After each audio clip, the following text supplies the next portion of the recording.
Amy! Babe, I'm wet. You want a paper towel? No, I want more than that.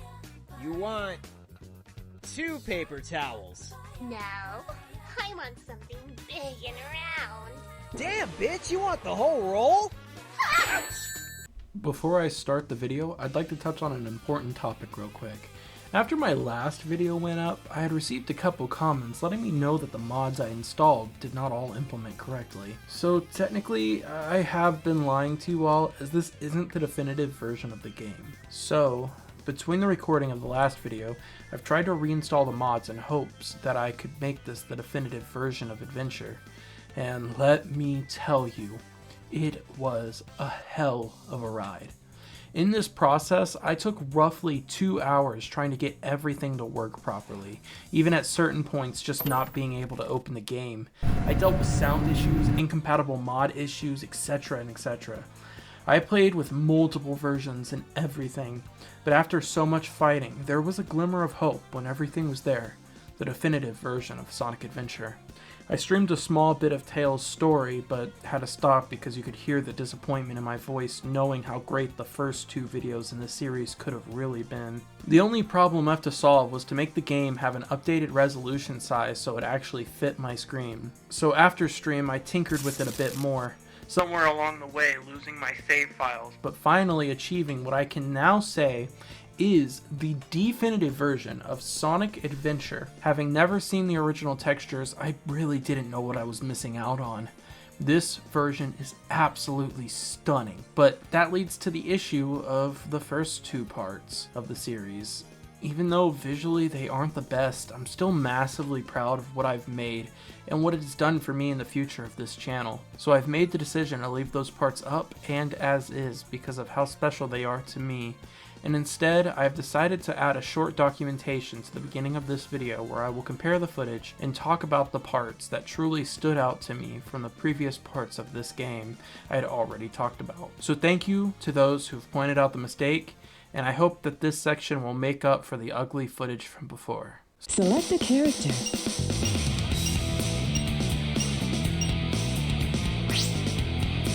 Let's get him! Starting back on the rooftops of the city, you can already see the world of difference in the textures as the area and inhabitants feel so much more alive. Everything is so appealing to look at. Chaos as well looks really good, and with the mods properly installed, we get to hear as he lets out a horrifying growl. Oh no! Our weapons are useless! Really adding on to his charm in a new way, making him feel more monstrous. Another huge plus is Eggman, going from this really flat looking plastic color tone to almost looking like an actual human. Almost. As Tails crashed to his death, I just couldn't care when the water looks this good.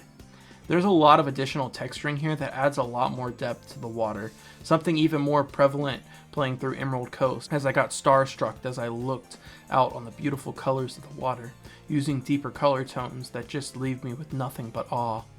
Making my way to Mystic Ruins, it is night and day as the colors in this definitive version pop. The greens are a much deeper tone than in the director's cut. The palm trees also look much more full. Even the stairs leading to the first Eggman fight are just so appealing to look at compared to the director's cut. After fighting Eggman with no damage, I make my way to Windy Valley, where the tornado actually felt threatening as I scaled to the top of this properly textured disaster. After making it out, I went to grab my first power-up, which isn't there? Oh no, never mind. Apparently in the original version of the game, they had the upgrade deeper in the hall, which I can understand why this would have changed between versions. After exploring, I make my way to the casino, where I'm just stunned by everything. It's hard to say anything outside of how pretty this whole game is, with its original colors and textures. I mean, I got so passionate about it that my girlfriend got an earful. I mean, even Ice Cap went from the most visually boring levels to just pure eye candy.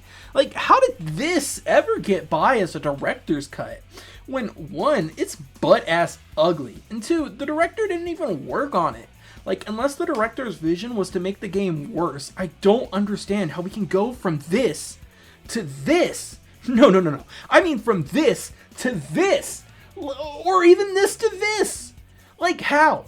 How can you be okay with your game's only way to be played being this goddamn ugly? I mean, now Red Mountain just looks absolutely gorgeous, having many more lush and vibrant colors. This game just feels so much more alive now. Even Chaos just looks so good with the proper water effects, making him look hella drinkable. All the water just looks so good, especially considering the time these effects came out. I feel like the last important thing to note is how gorgeous Final Egg is, especially when it comes to the tunnels, as well as how they light up Sonic. It's just stunning. The blues are just so nice. But with that, we once again conclude Sonic's story, this time being the truly definitive experience. And if you like that and are excited to see what else is to come from this channel, then it would make my day if you were to subscribe, to help me in trying to make this a career, so I can focus on making these videos and posting more frequently to entertain all of you. But with a taste of what the definitive Sonic adventure is, it's time to move on from the old and get into the new as we hop into Amy's story. Select your character. It's my turn now. Starting at a gorgeous golden hour, we pan to Amy as she reminisces about her time with Sonic, disrupted mid-thought by a shadow that drowns out the light. As Amy gawks at the huge ship, something comes careening out from the sky. Crashing into Amy, we meet a little birdie that's dripped out to the max. A trash can who's jealous that a bird has more drip than it starts to chase it down, with Amy snatching the bird up to take it somewhere safe. After which, I finally get to explore, where along my exploration I run into a kid who's been smoking a peck every day of his life. I'm Mr. Know-It-All. He's a tip. You have a hammer, right? But it's not a very powerful weapon. What are you talking about? Amy's hammer is like the most powerful weapon. So it may not be much use against powerful enemies. But you probably already knew that, right? Ah! Tell me my shit's weak again, bitch. After I stop fooling around, I run into Sonic, who seems reluctant to the idea of playing bodyguard to our birdie friend. So after he runs away from Amy, she starts screaming out for him. Sonic! Sonic, my love! Where are you? Where are you? Finally finding him at the entrance to Twinkle Park. Oh my god! Guys! Is that... Guys, come close. I think that is literally Sonic over there. Okay, I'm gonna go approach him. After finding Sonic, it's not long before Zero finds us. Getting distracted, Amy cares much more about how cute couples get in free to Twinkle Park. Rushing in, we finally get into Amy's first level. Amy has one of the more unique gameplay styles in the game, where you aren't tasked with getting to the end as fast as possible, but instead you're playing as one of the slowest characters in the game, trying to make it to the end while evading Zero, who pursues Amy through her levels. A lot of people describe Amy's story as their least favorite part of the game for this reason. However, I see it as one of my favorite parts. As a kid, I was terrified of Amy's levels, fearing what the robot would do if he caught up, making it the most tense part of the game for however young I was when I first played. Now, however, well, now... Get the so slow. Now I know that my hammer is a part of the gameplay, and beating the shit out of things with it is great. As we get lost in the Hall of Mirrors, we eventually make our way out, where Amy stops us for a quick ad break. Hey yo, it's me, Amy Rose. And if you want to subscribe to my OnlyFans, make sure to, I don't know, pay me money. Get the f*** out of here. Making it to the balloon to escape, we leave Twinkle Park. We lose Sonic, with Zero taking the opportunity to snatch us up and lock us away on Eggman's ship, after which we get rizzed up by E102. Bro, why does he sound like that? Why is he rizzing her up? Quietly hand over the bird. And then her skirt started going up? I think E102 is heavily risen Amy Rose, who lets us out of the cell upon staring passionately into the bird's eyes. Leaving the cell, we take a captive Chow Egg in hopes of setting it free, first having to beat Eggman's high score in a Whack-A-Sonic to escape. which is painfully easy, proving once and for all that Eggman is not an MLG gamer like we all once thought.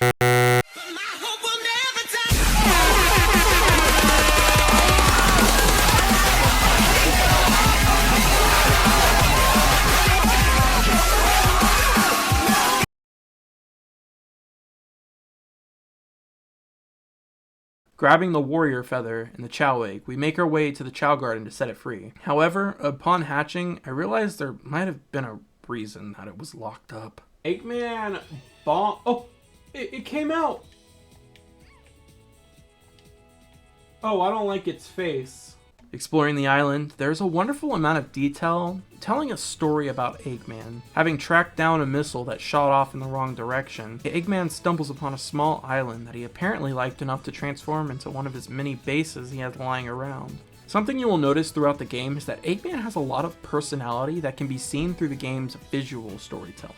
Like this little island Eggman laid claim on, or like how the egg carrier has a full cleaning staff, as well as having an entire indoor pool on the ship with multiple seats, even though we all know his fat ass is the only one using the pool.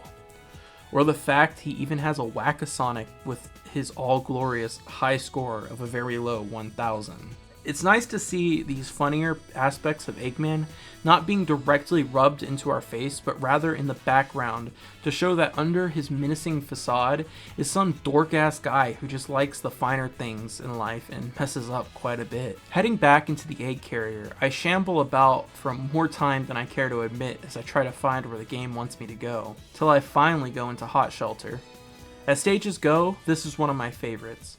There's definitely a lot to love in this stage, as it just continues to exemplify Eggman's character as we are chased down the corridors of his home. The first room being a tacky ass rug you walk down to be surrounded by his statues, getting out by a new mechanic of turning levers to get into the following room, unveiling a hallway with walls made out of fish tanks, running through only for Zero to come busting through the glass, cutting you up. So you rightfully slap that bitch with your hammer and make your way forward. You notice there's an unusual amount of monkeys, but you pay no attention and move forward, only to eventually find yourself moving through a vent to escape this murderous contraption, only to land yourself into a woman's restroom.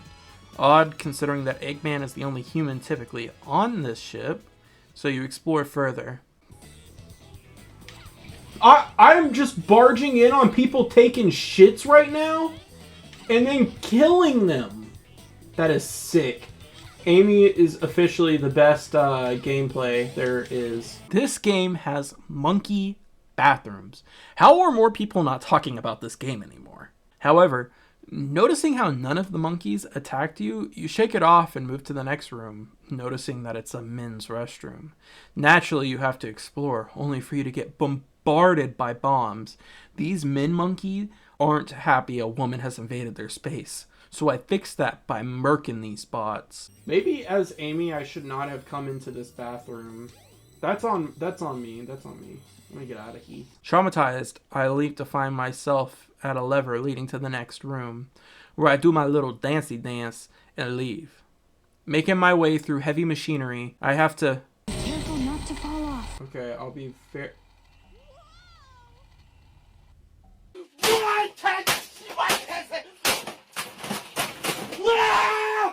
Only to then... I haven't seen that robot thing in a while. Maybe I'm safe.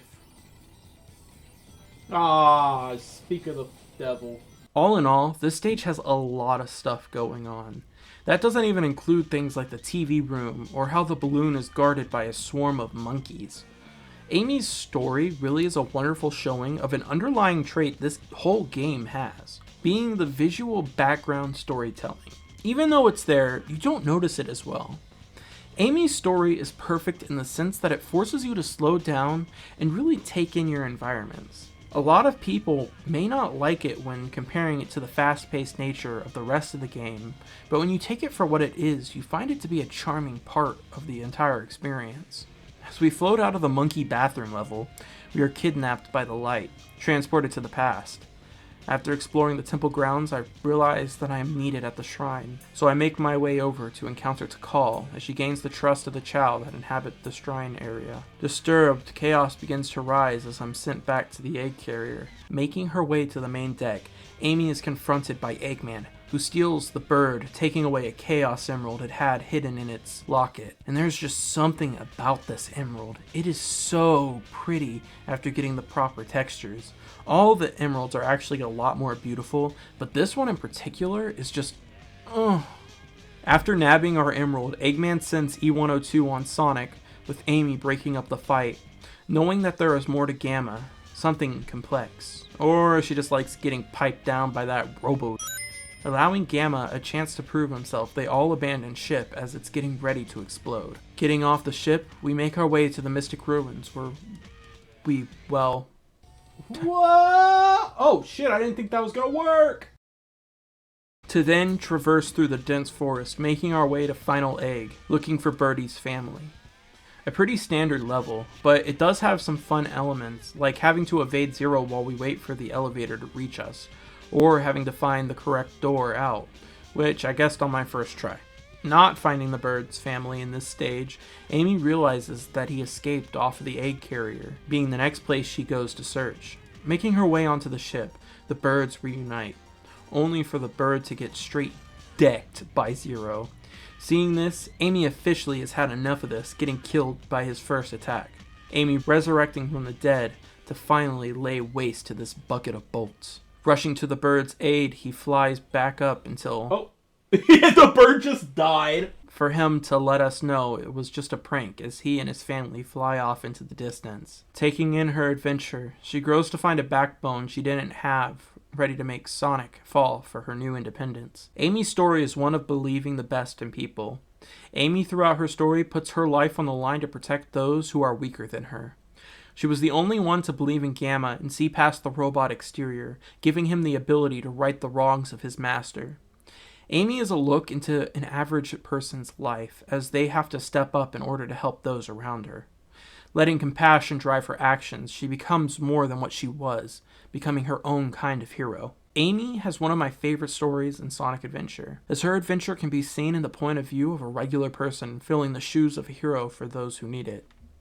But with Amy's story done, however, we can take a look into one of the lives affected by her compassion and love for the world, as we move on to Gamma's story. Select your character. This is about to be hype. Preparation complete. Systems coming online, we are greeted by the warm and loving face of Dr. Eggman as he addresses our name and sends us into the shooting range, berating us as he gloats about how much better Beta is compared to us.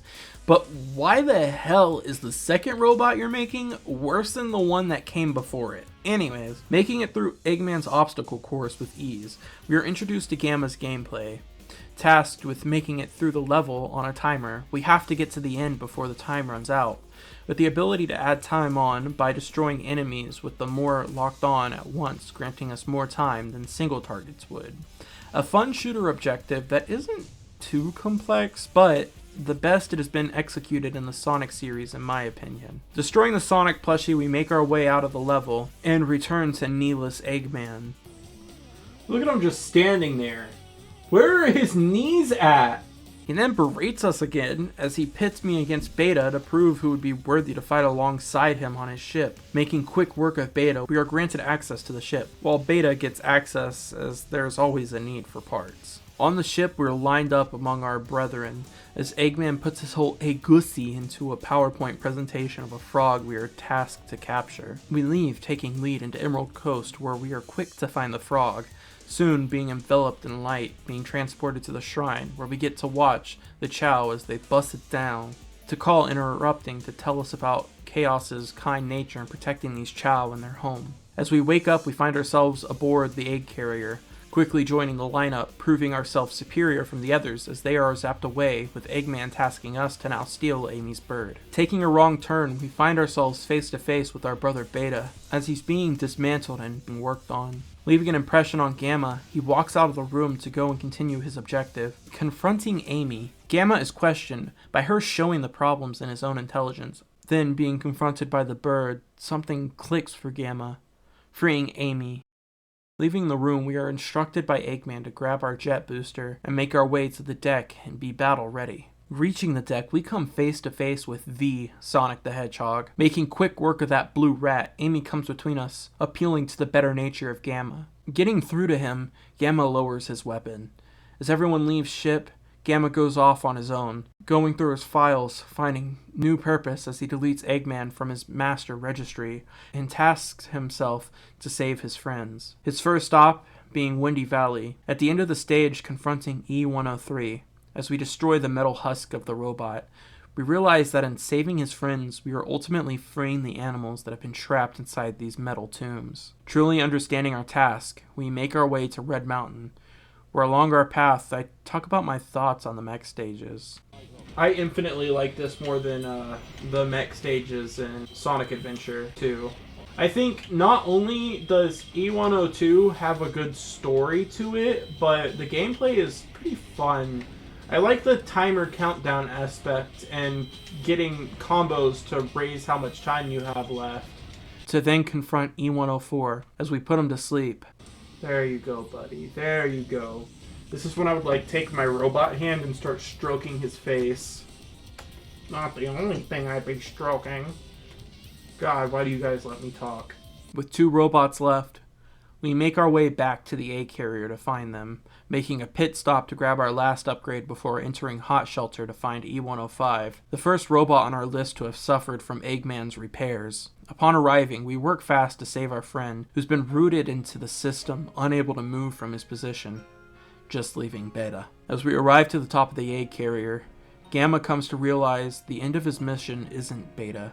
As to truly complete his work, he has to give up his own body.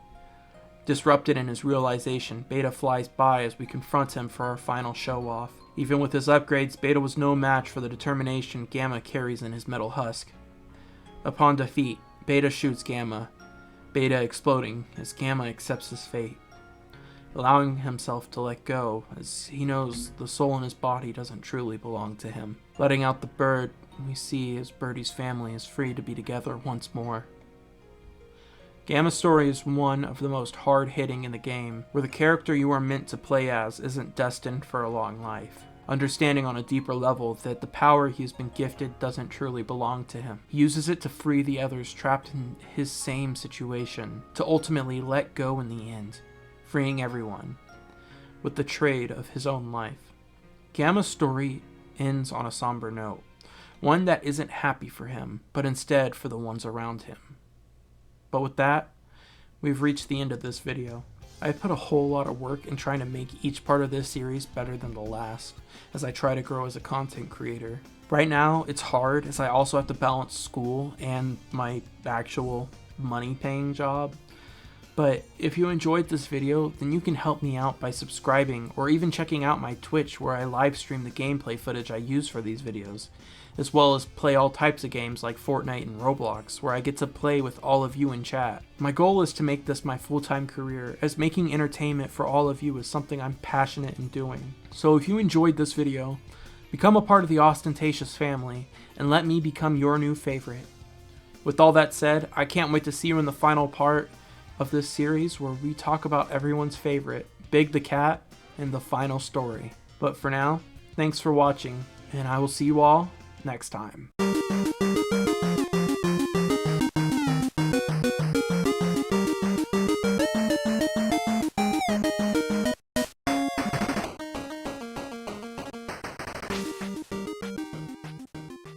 Little before we begin, this is my new desktop background, right? I updated it, and you guys might be thinking, Austin, what did you change? Well, I'll tell you exactly what I changed. This is what it was before. And you can just see the world of difference, right? Sonic is so much more bright, and his feet are like in the sand. The palm trees go for this natural look, and it's ugly. And then boom, look at this. Full branches, deep colors, decent shadowing. Like, it just looks so much better.